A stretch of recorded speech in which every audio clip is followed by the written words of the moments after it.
I'm really excited for the grind of Destiny 2 starting in less than 2 weeks. Beard Grizzly, how are you doing, man? I am doing great, except for the fact that I have no idea what was actually going on with the TWAB because I had to work.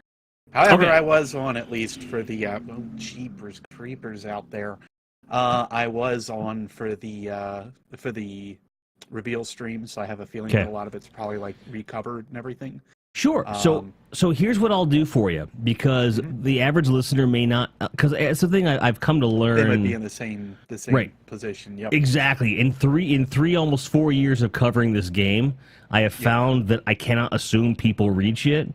And my mantra in my community, both for the podcast, for Destiny's Not Dead, as well as Grindhead Jim, of course, is that I make it my business to know more about Destiny than you do.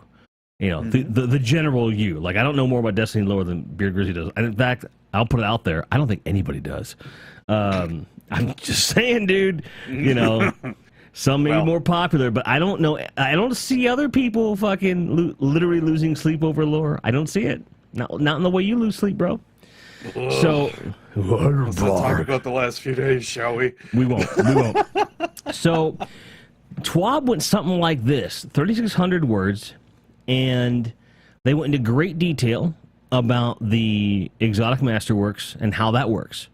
They went into great detail about the Crucible ranked playlists and how they work.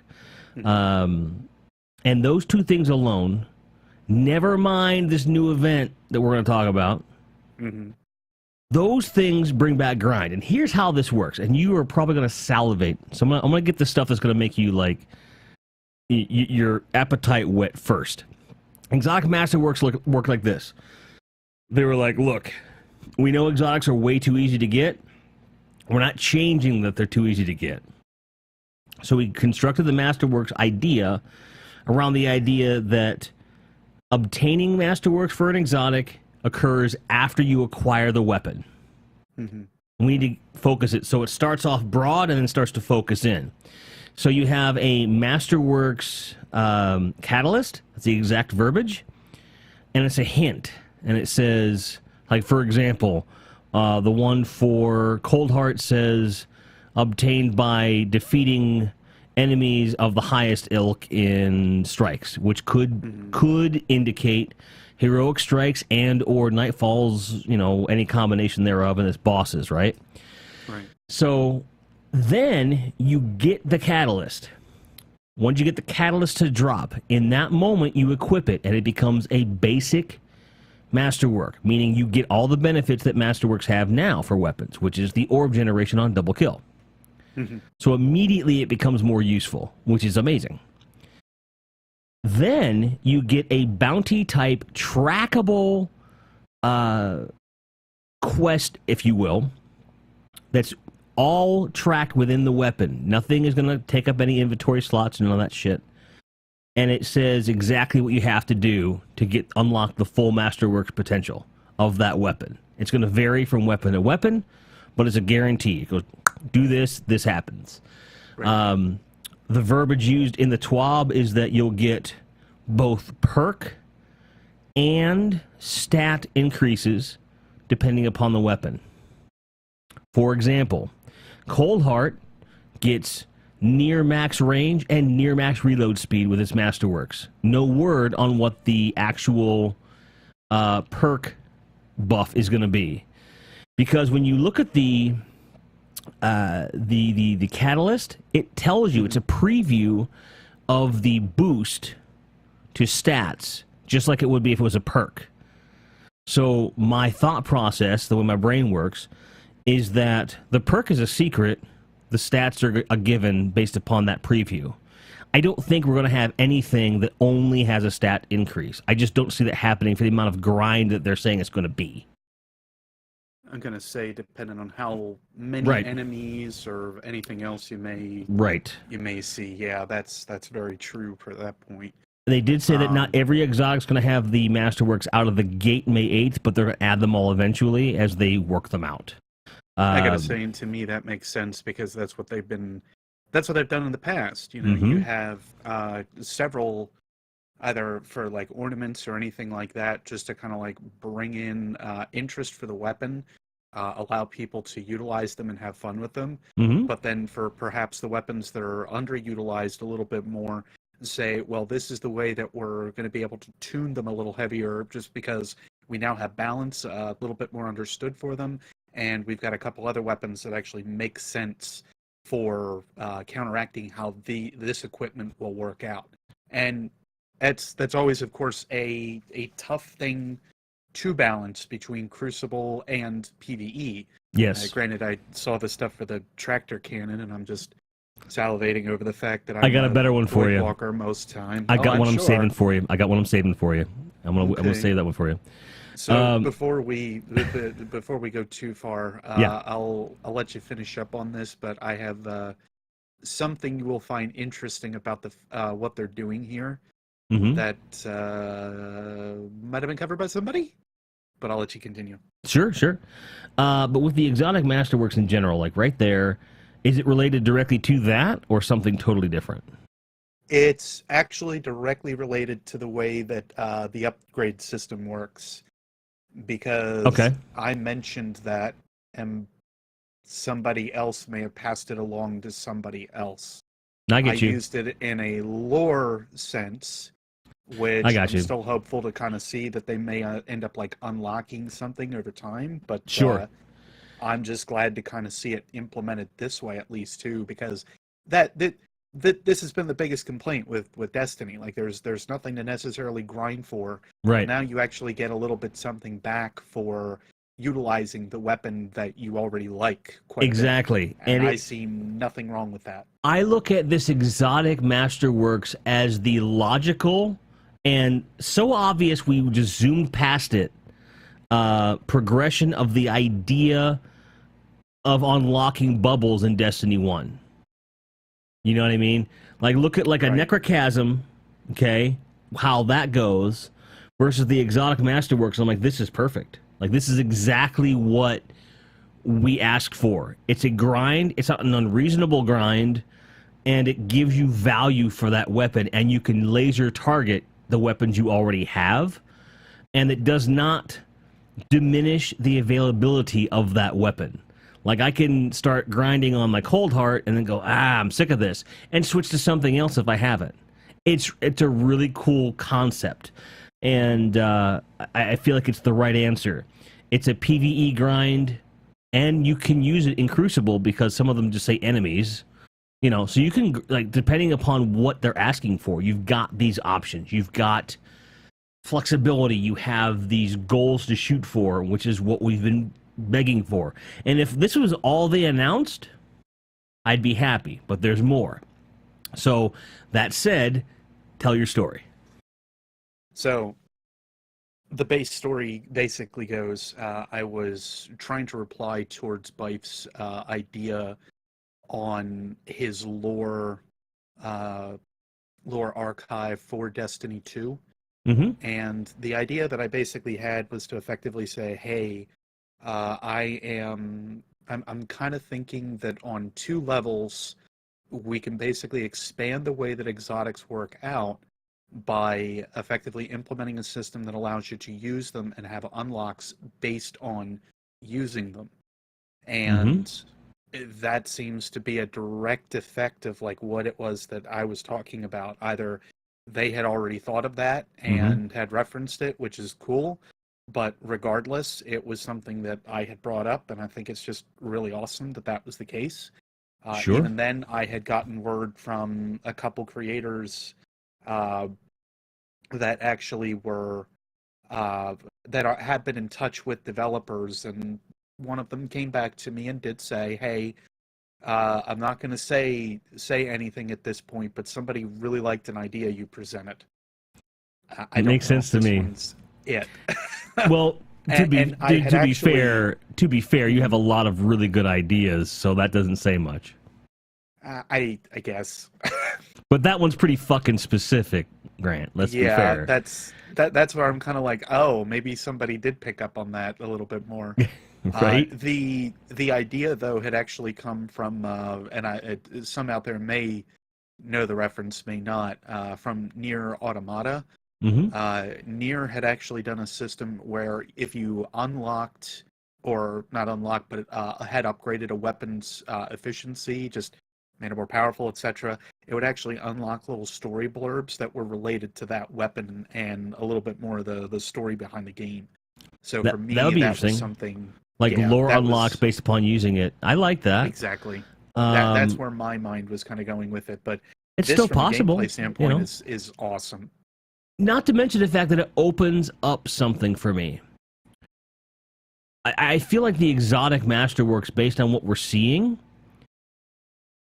Also, when you talk about the fact that these exotics are getting such huge buffs, they're making exotics super exotic, which they need to be.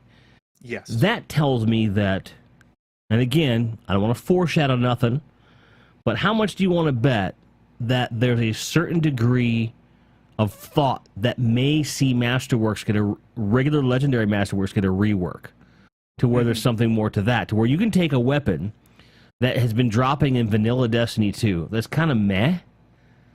Well, what if there's a similar progression for Masterworks for that weapon that now makes those stats really good? So where you're forced to use a weapon that's kind of trash to make it into something great, like Eidolon Ally, I'm looking at you, and going on. You see what I'm saying? It creates something. It could be something. But even if they don't do that, this is awesome, because now I'm happy, right? So you got that. Now we look at... go ahead. What if Bungie's idea behind this with the exotics, because there aren't necessarily as many of them, but it's the best way to kind of introduce the system, is their testing field.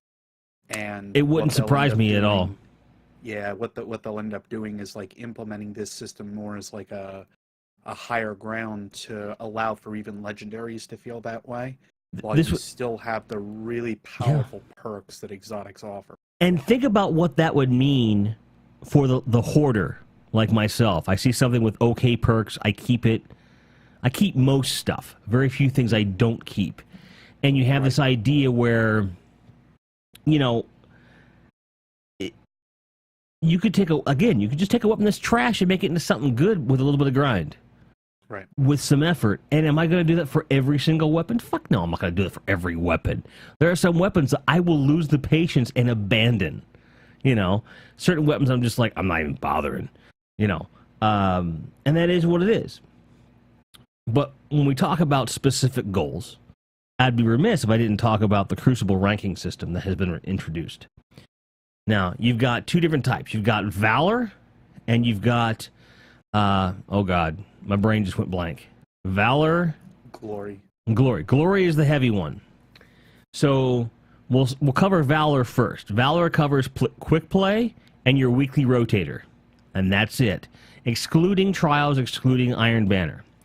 And the rumor, which is substantiated by something that was said by Giggs during the Destiny Community Podcast tonight, he said he's pretty sure that you get the latter from the former. You know what I mean? Like, in other words, when you go into to get the to go into competitive and you're earning rank there, it's going towards your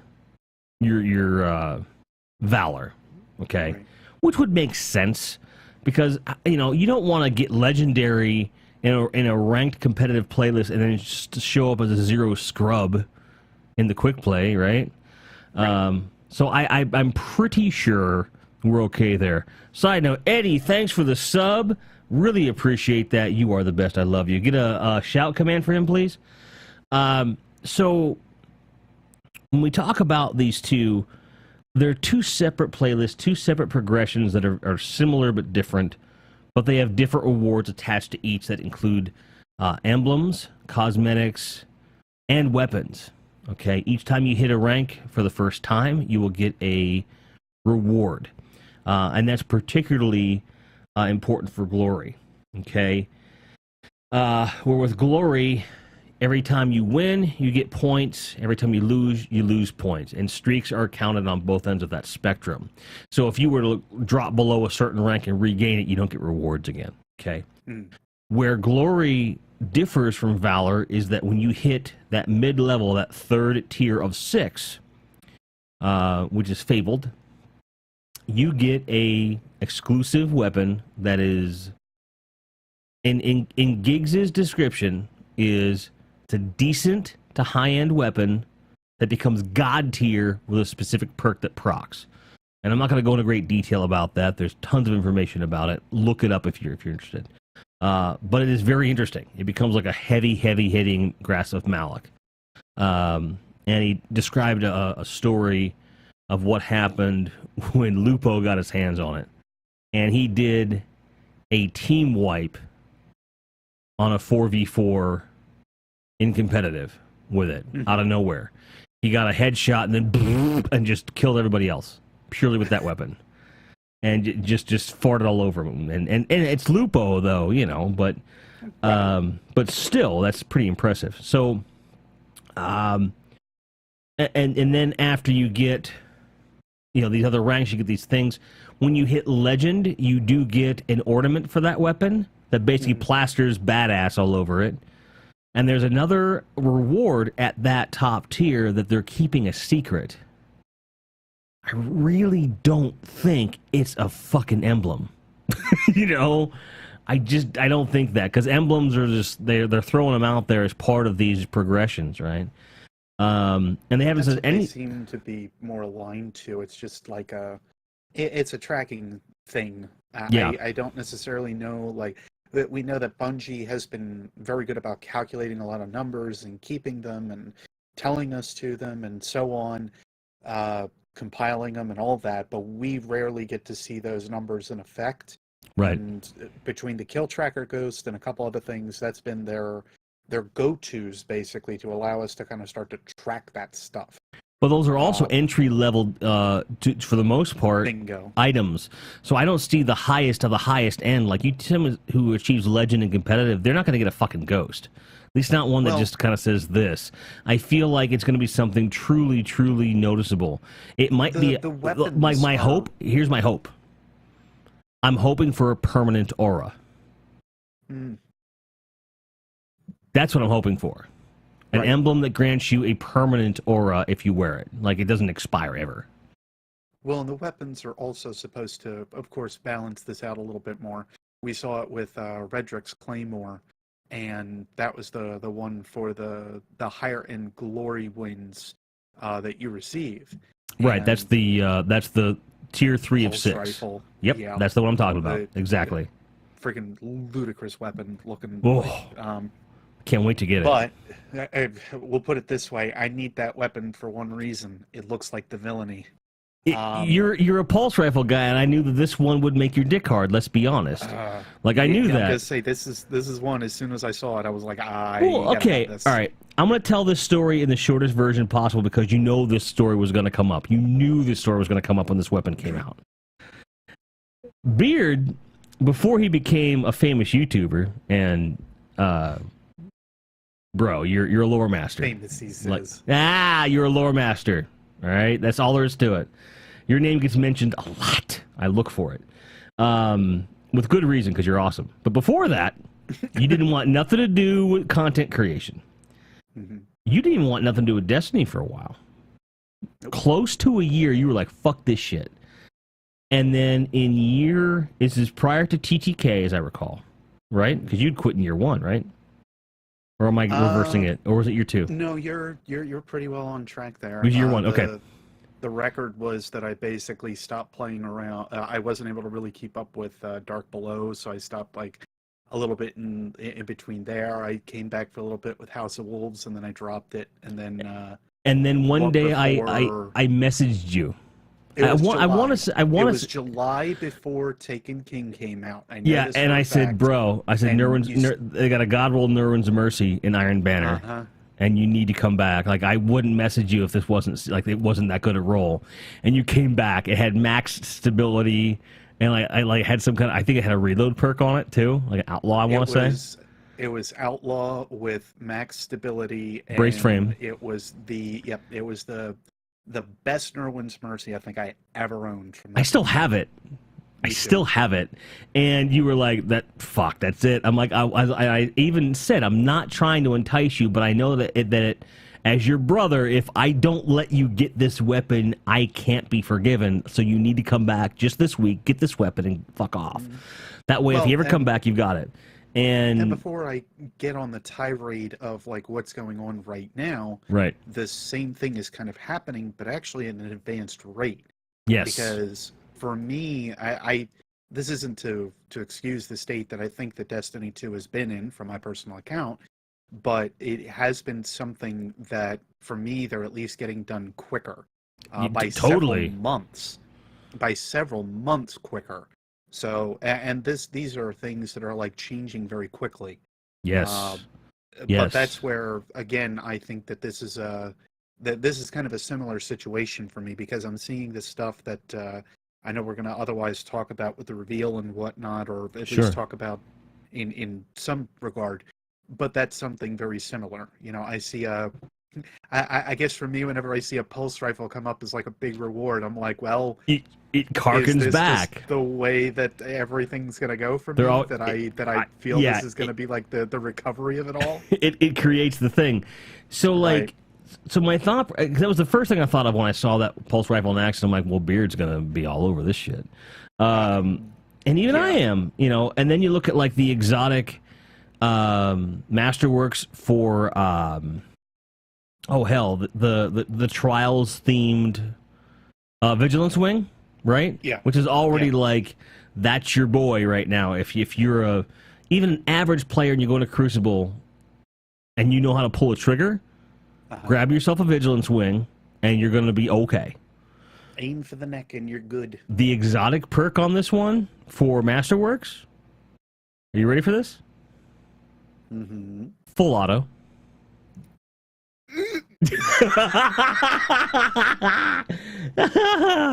So yeah, full auto Vigilance Wing is your exotic Masterworks. Guess what one I'm going for first? Because you know goddamn well I can't resist a high impact full auto pulse rifle, because they're just that good. I'm not a pulse rifle fan, but you give me the right one, I'm there. And Vigilance Wing feels good. If I can hold down a trigger and have happy time, that's where Jimmy's going. So to kind of roll back, exotic, I'm going for then. Exactly, dude. So exotics. We're also getting some exotic buffs that are insane, and these don't play into the grind too much, but I want to hear you drool a little bit. I'm gonna give you one, just one, because I want you to read it later and be like, dude, Borealis, the exotic sniper rifle that's exclusive to PS4. Okay. This works in PvP or PvE.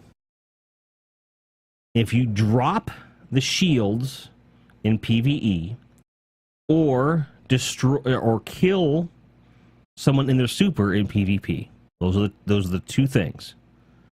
After that, every other round in the mag does double damage. To give you some perspective on what that means, in Crucible, it is a one-shot body death. One body shot death in Crucible. Once you proc. Meaning, you kill one guy out of a super with a Borealis, and you could team wipe with the rest of your mag. Body shots only with the Borealis. Not to mention the DPS you might do in a raid or a strike or a nightfall with the fucking thing by dropping a shield on anything. I think that's more what I'm. So you just shoot a shit red bar, drop a shield in like a really annoying strike, like the first one we did with gigantic hobgoblin boy. Okay, drop a night shield and then empty the mag into that dude's face. Mm-hmm. You know, and they also clarified. Okay, I said one. I'll give you two. Clarified tractor cannon, exactly what it does.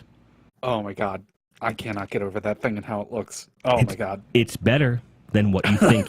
It's better than what you think.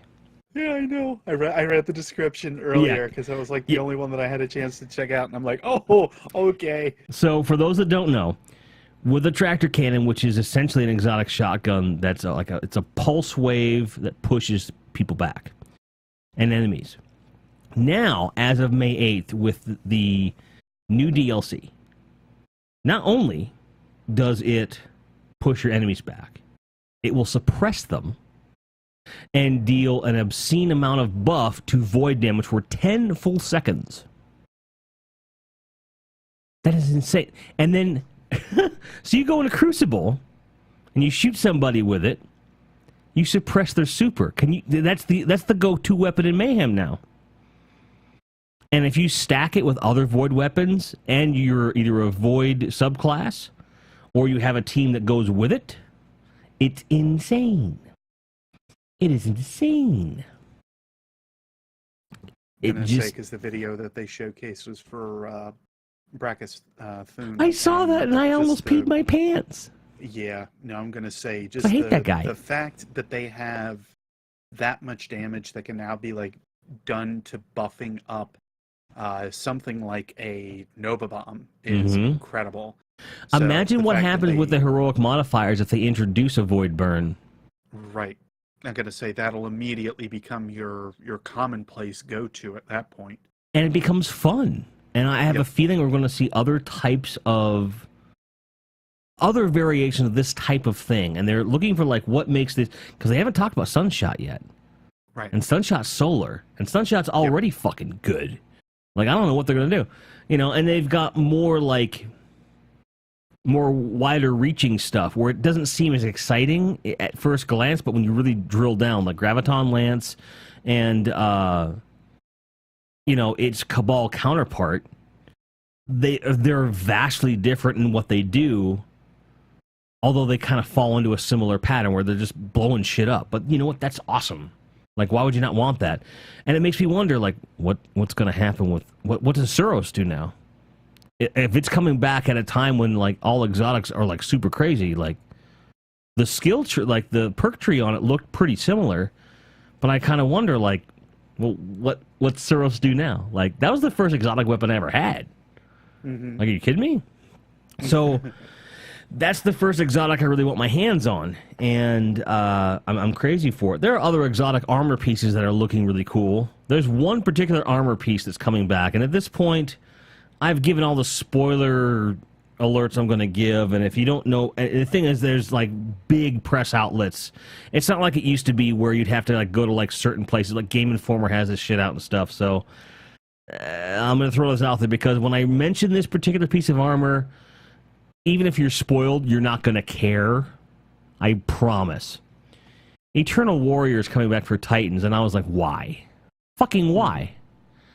Like, no one used that thing in D1 unless that thing, like, either brings back a perk that we don't have or does something really crazy like a full-blown overshield or something. Like, what's the point? It's an ugly fucking helmet. I don't get it. I gotta say, it's kind of like me and the Stag, to be honest. I still do not get the... I don't personally Well, that thing at least looked cool and the perk was shit. Whereas Eternal Warrior had a decent perk, but looked like shit. Right. You know, and I still don't have my Helm of Inmost Light. That's all that argument really is me saying, I don't have Helm of Inmost Light, and I'm mad. Like, that's all it really means. That's all it really means. You know that. I wore that helmet like 98% of my time in Destiny 1. Like, any picture you see of Alice, she's wearing the fucking thing, right? But speaking of a piece of armor that's coming back that I know I wore all the time. You know the one I'm thinking of, probably. Yes, I do. Yeah. Yeah. You can throw it out there. It's not going to hurt anyone's feelings at this point. Certain claws of forethought that, you know, speak into your mind of some kind. Yeah, and it does... There's been some speculation regarding a certain strike and how it relates to a certain... speculation. And a certain raid layer that's coming and what the boss of that might be. It would make sense. I'll put it to you this way. If you're going to put that character in that strike, my first thought was, man, fuck you. And I went, you know what? Wait a minute. But if you give me the potential boss in the raid layer related to that strike boss and make it its full glory, I'm like, dude, it's worth it. It's worth it.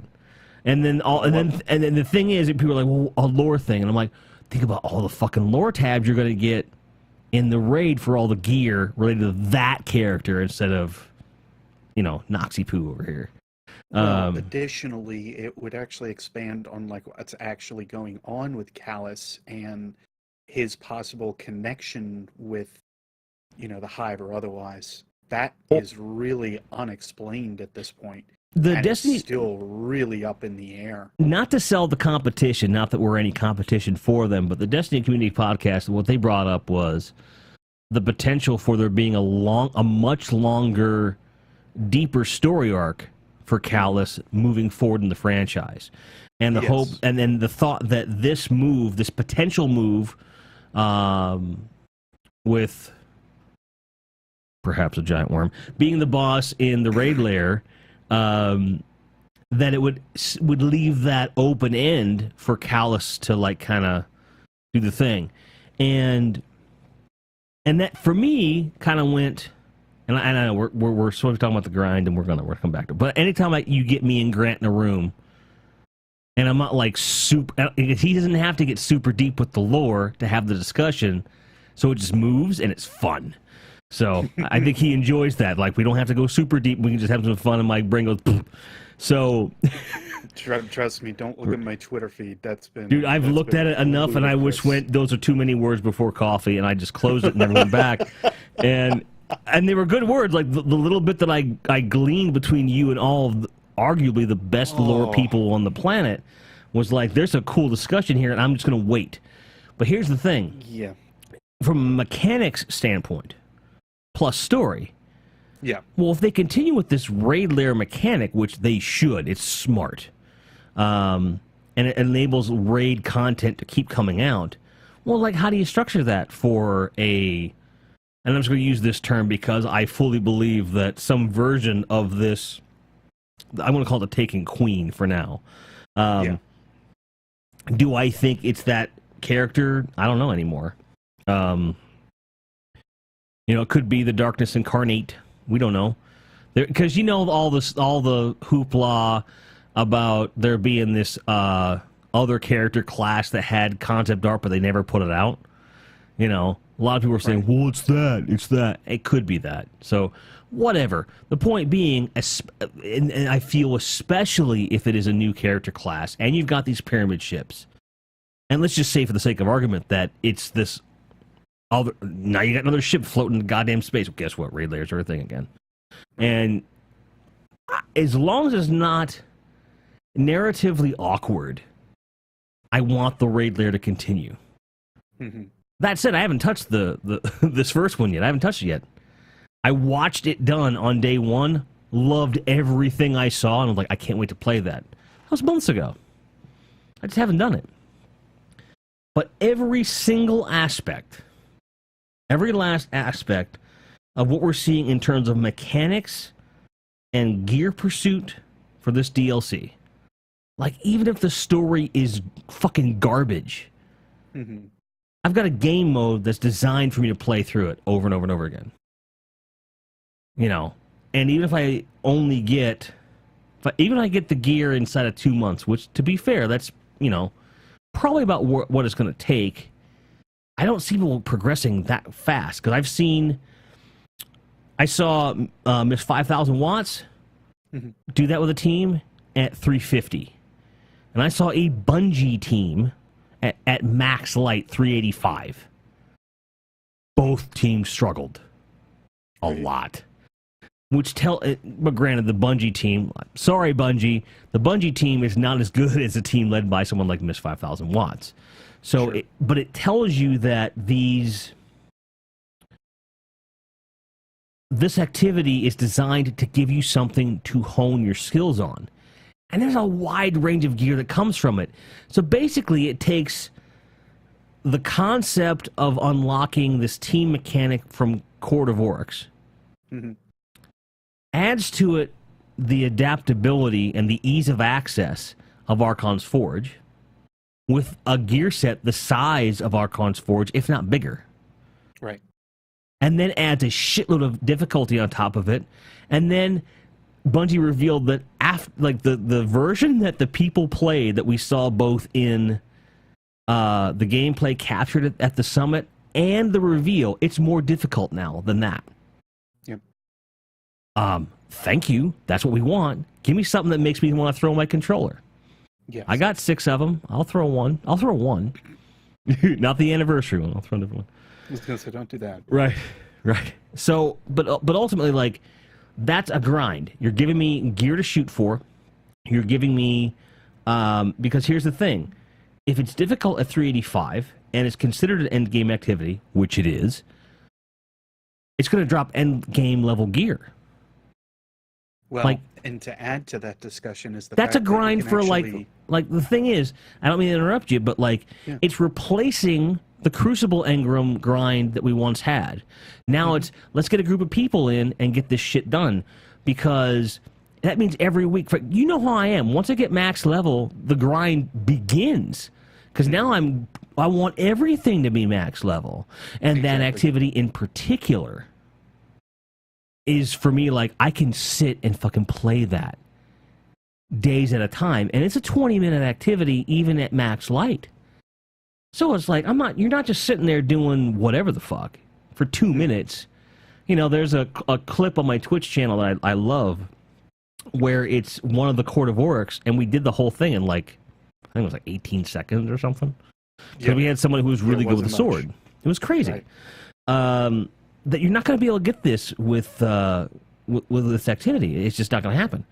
And then you combine that with your quick play Crucible ranking, which has its own unique rewards, and you have the Valor, the competitive, pardon me, Glory, with its own unique rewards, some of which we don't know about. You've got, just in those 3 styles of activity, 3 things to shoot for unique rewards, on top of exotic masterworks, which at any given point, let's say you enable all of them, now you've got like, what, a dozen things to shoot for? And that's not to say if what if they do eventually exotic armor masterworks? Mind blown.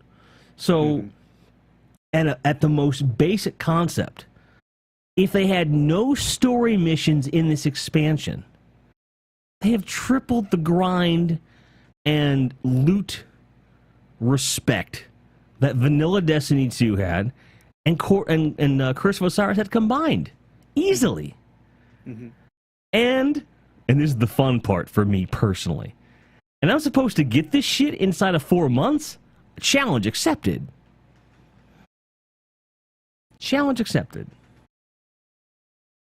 And that's all the main stuff I had to cover, so now we can just talk about it. I just want to get all that blurred. I wanted to blurt it all out before I forgot. So there's a lot here. I'm definitely what I was hopeful to see on the stream was information about, you know, some kind of different mode and everything like that. And we got it, of course, with escalation protocol and everything. I was also hopeful for at least one other strike, even though I know that we ended up having 2 from Curse of Osiris. And we got 2, which is cool. We got another different weapon to kind of just play with and pick up now and again, which is also great, because I think that those added a little something else for us. And then on top of that, we ended up seeing stuff about different weapons and gear. The fact that there's actually 2 different sets of armor is pretty interesting to me. One that actually has a full set of lore tabs, one that does not. And we actually haven't seen most of that stuff. Like that's not to mention that I liked is that they didn't show everything off. They're leaving a lot of it to be like kind of found for ourselves. Exactly, which is good. Protocol's got its own armor set. The Lair has its own armor set and weapon set, and so does, you know. And then, so you've got now you have 4 things. Right. Never mind the possibility of a prestige. You know, that you got all this different stuff, and again, you're now stacking things. You're now stacking this on top of existing activities, and you have the potential to retool that stuff. Because again, probably the best design choice that Destiny 2 made, and I don't think you'll argue with me on this, is keeping all endgame content relevant. And they perfected that. They perfected that with the Prestige Nightfall versus regular Nightfall. They perfected that. So, in other words, everyone can do Nightfall. Prestige is always the highest light level. And I think that was the best answer. So now you've got the same kind of concept with your raids and raid layers, where the Prestige is always going to be, hey, this is relevant to light level. Fucking, like, sign me up. And what's cool about that is that the further along we go, right, I feel like year one content will always be at year one levels, with the exception of Prestige. But then, when year two hits, I think that's going to reset your base light level at that point for those activities. Right. It may be unpopular in the moment, but it makes it so that everything remains relevant even at the lowest level. What do you think about that? Yeah, it's a smart idea, to be honest. Because in as much as like for example, like 270 is the base for Nightfall, which was the base for Nightfall Day 1 Destiny 2. Right. So let's say that the base light level going into your Comet is going to be, let's call it 370 to make it an easy number, you know, which is not going to be difficult to attain in a post-Comet world. Granted, and that's to say nothing. And that's to say nothing about the changes to the weapon systems and randomization that is going to increase grind and give you more versatility in builds. You know, right. If they, dude, I blew my own fucking brain when I even said out loud, Exotic Masterworks armor. Yeah. I think that's going to be a thing. Well, and the thing that has always kind of kept me interested in the grind for Destiny has always been some of the little stuff. You know, trying to get the... Yeah. I would argue that, like, everybody's like, well, I need to get this god roll. I'm like, there's other ways and other games that do it where you synergistic builds, don't man. Have to, where you don't like have to have these random rolls to attain everything. Like I'm used to other titles, honestly, that exist that realistically will sit back and be like, well, these are the armor sets that we have. You know, if you want to mix and match and make some stuff work, there's always that. I think something that would still help, and I think that's where they could take something like the Exotic Masterworks or the Exotic Masterworks to Legendary and its equivalent, is to allow for a means to change out those stat boosts. And when I saw what they were willing to do, would be a great idea. Right, when I saw what they were doing with Exotic Masterworks, it took me back to something that I think Matt said on the DDU. I'm not sure who said it, but something that was brought up significantly, because I've watched so much goddamn content, I don't know who said what anymore. And I apologize if you're listening to this, whoever you are, and you said this in your podcast or content and I haven't mentioned your name, I'm sorry. But I watched fucking everybody, Dotto all the way down, everybody in between, because I wanted to make sure I got everyone's perspective, because I didn't want to be askew. And I really did get the feeling that when you drill it all down, everyone came away like, holy shit, this really is happening. So the idea that I had, they had brought forward this idea of full sets of armor having an overall stat boost or something that made you compelled to wear that set of armor, like Iron Banner or what have you. I thought, now that I hear this, I go, okay, what if there was a similar quest line to your Exotic Masterworks that was like a armor set Masterworks quest? To where once you acquired the armor, you automatically got the quest line, or the opportunity, or whatever you want to call it. And then that you earned this perk that is like exotic tier perk, but you have to wear all the armor to use it. Mm-hmm. You know, because it was badass enough that someone had mentioned, hey, you have this intrinsic perk for the whole set. That was cool enough. But then I'm like, if you layer that with the idea of now I got to earn that now that I have the armor, you're like giving me more shit to chase. I'm like, fucking, let's do that. Yeah, let's do that. Let's do it. Let's do it all the time. Like, give me more shit to go after. And they're just doing it over and over and over. Right. And this is the kind of discussions we used to have back in the day all the time. Because those possibilities were there. And I feel like at this point, the grind in Destiny 2, at a basic level, with these changes that we know we're getting in 12 days, it's better than we had before. Because it's attainable, It's something that you can track, and you have some guaranteed rewards to shoot for. You know what you're getting. You're not relying on RNG. And then, and you factor in, we're going to get some weapon system changes, which, okay, I'm going to throw it out there. I've listened to everyone talk about the weapon changes. It's going to be a hybrid of D1 and D2, where certain weapons go into the energy slot. Spoilers, I'm telling you, that's what we're going to get. Some weapons that are lighter in damage are going to get that, and they're going to probably see a buff to some of the stuff in power, like grenade launchers, probably. So that something in power is really super crazy heavy, and special is going to be like shotguns and snipers, and maybe they'll see a slight decrease in power based upon the amount of ammo we're going to get, but oh fucking well, we're going to get that. That's what it sounds like. It's my speculation, and it's nothing but, you can quote me, but it's speculation. Well, why not a class of sawed-off shotguns? You know, that's what I would kind of say. You know, yeah, they're going to be closer. I made the talk back in Destiny 1 where I had said, why not, while we're sitting here talking about melee weapons like swords and everything, introduce a class, a special class of like dual daggers. Sure. You know, they can easily go ahead and expand on the system that they have. Where I do think that the kinetic energy and power slots do allow for a system that would fit, allowing for multiple types of weapon classes. Yeah, like for example, like if we talk about this, of us that are way too like stuck on the diversity that allowed from like, you know, primary, special, and heavy, but that was actually a limiting factor. This allows us to actually expand. Right, but look at, like, let's say that, like, every shotgun in the game now, with the exception of one, let's say they go to the energy slot. I'm okay with this. At their current power, because they're not overpowered now. Right. There's one or two that are, like, kind of meta, but overall, they're in the perfect spot. Perfect spot. Legend of Acreus is the one that's going to stay in energy slot, which I just got mine. Oh my God, I haven't so badly. And I'm playing with it with the single shot, and I'm ripping. Like, you know how I am with shotguns. Now put that shit in my hand, even with one round, I'm like,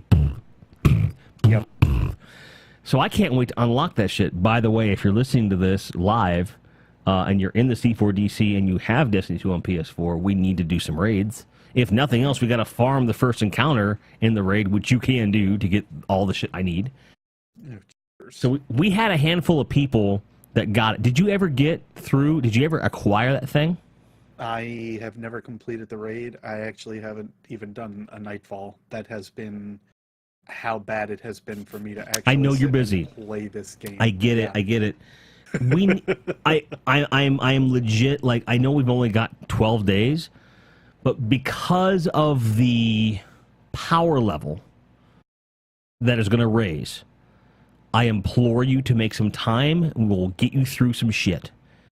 So we can at least get the weapon in your hand. It shouldn't be hugely difficult to do. All we gotta do is get you the completion. That's all you need.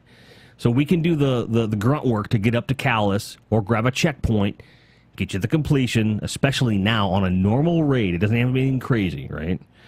So you can get the weapon, because one, it's a shotgun, and me and Griz have a history with shotguns. Like, we were cuddling on Twitter about this new shotgun we're gonna get with the Protocol event. It reminds us of when we finished the Invective quest together within one match. Yeah, we were one match apart on that, close. And it was just like, oh, you know, it was very romantic. I'm not gonna even like down it, you know.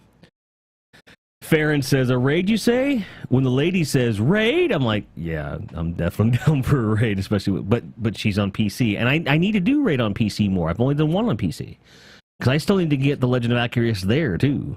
So I actually only just unlocked. So the lore guy has not had a chance to do the Perfect Paradox quest yet, and that is where I am at right now on PC. Really? Yes. That should tell you exactly how little time I've had to play, where I can't even go through something that's heavily related to the freaking lore. So, I feel like, brother, I feel like what you got to do is you got to give me a list of what needs done, and we got to like just say a day every other week or something, and just say, look, no matter what happens, we got to commit and sit down. Because I know you got a lot of people that you can play with and get, stuff done, but it's not the same as it used to be where we could dedicate time to getting shit done. The problem too is having the two platforms. It gets to be a little tough to balance. Tell me about which it. Again is why I pretty much only have the Warlock on both of them. Yeah, that's the thing. The only reason I'm keeping all three on PS4 is because of the legacy of it. Yeah. And then you look at True Gaming with the host. Thank you so much, True Gaming, for all your true needs. There's a whole other fucking pitch with that, but True Gaming, keep your eye on them. We're doing good things at True Gaming. We're doing coaching and how-tos, and it's really cool. But you look at my PC and my Xbox One, it's triple Titans, it's triple Alice, and I'm PS4 main. I love playing on PC, and Xbox One just doesn't get the love. I feel like now that there are definitive goals to shoot for, I'm not just grinding to catch up on the other platforms. It gives right now, before this drops, I don't got a reason to play the other platforms so much other than for fun. Now, as soon as this drops, all other games are like, bye-bye. I'm leaving them behind, and I'm going back to maining Destiny, which is what I was hoping I was going to do in Destiny 2, where I would just rotate the platforms each week, or every couple days, or whatever. Even if it is only for a 3-hour stream a day, or whatever, or 3 times a week, or twice a week, or what have you, to where I've got stuff to go after, and it's always going to be fun. I'm stoked. You can hear the excitement in my voice. But I'm gonna say I still will say that they are expanding what they've needed to expand upon. Mm-hmm. I will say that they are giving us more to kind of reach for, which is all we really were asking for. I think before Destiny 2. Mm-hmm. And the power and some of the weapon changes that they're giving are also altering. They are continuing to keep up the ideas of time to kill chatter and everything, mm-hmm. which they're being a little bit more open with, and they understand it. I think after the summit, that is becoming a larger focus. A lot of things became because of that. A lot of things came into focus, and for me, I've said this on Twitter a million times. Mm-hmm. I don't think I've ever said it explicitly on my podcast. Mm-hmm. TTK comes down to something very simple. TTK is about the base hit points needed to score to kill something. Mm-hmm. That's it. So you either lower the value of each hit point, or you lower the number of hit points needed for your TTK to get lower. And then you balance the weapons around that number. So they've taken an interesting approach where they're saying we want the weapons to be this powerful with the exotics, and we want the legendaries to be slightly below that.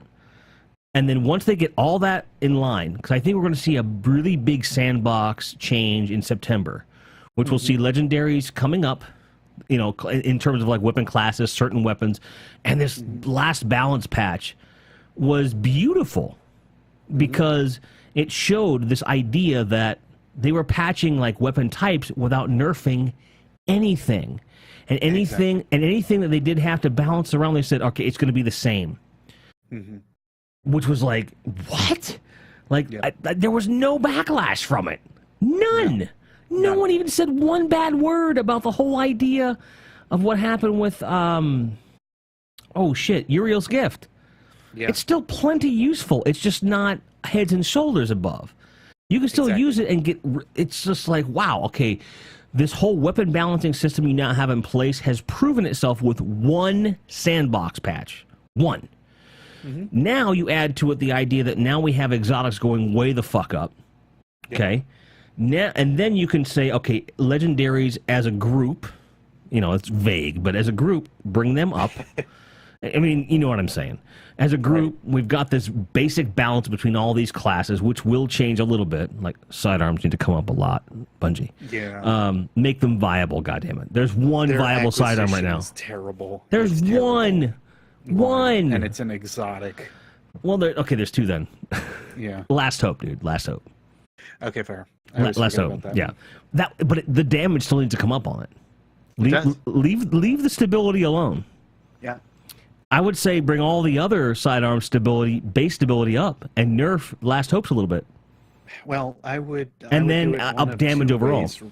I would do it one of two ways, honestly, because if you're going to, you could keep Last Hope just about where it is if the actual bullet acquisition was better on them. Yeah, I agree. Me, that is the Aim major assist. difference that I'm feeling on sidearms here versus how it was in D1. So because bring up either Wormwood or Jabberhawk used to be. So bring up your base aim assist or your base, target acquisition by say 30%, and bring the impact up by 10%.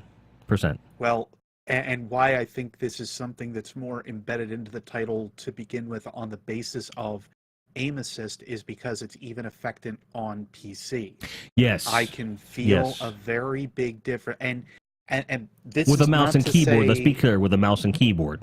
Let's say, yeah, like this is just to simply show that, like, as a basis, they have some issues basically with target acquisitions for sidearms. Yeah, and if you don't know, sidearms used to be one of my favorite things to freaking use at a Destiny. Oh, there was a couple. Like, how many videos did I make about them, actually?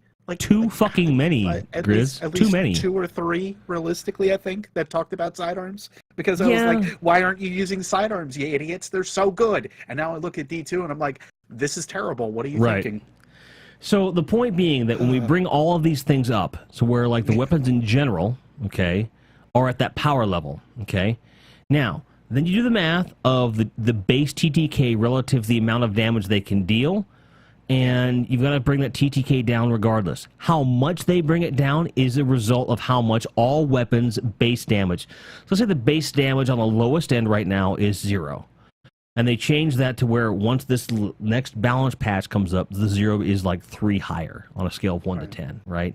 So now your range is from 3 to 10, right? You still need to bring that TTK up somewhere to meet that, whether it's at a 1.5 or a 2, to where you're bringing the overall idea of how quickly one can get snuffed. It needs to come down. Not by a ton.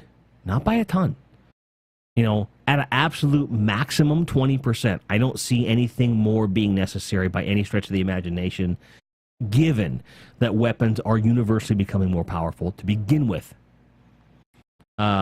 Movement speed is at an all-time high in the game. It could still be a little bit faster. A little bit. Like a twinge. Lower TTK, a little bit. Given if all weapons come up. Movement speed a little bit faster, I'll be happy. And it's not a huge thing to ask, and it's clear they're working on it. It's clear they're working on it. And that's not even given weapon slot changes, randomization of weapons, and any other mechanics that are coming we don't know about. There could be new subclasses, subclass customization. We don't know. We don't know. Builds are a thing. Who knows? But right now, what we can kind of put a full stop on and say, speculation aside, we have shit to shoot for that's going to make us feel powerful. It's going to make us feel special. When we get bored of one thing, we've got something else to shoot for. How does that make you feel?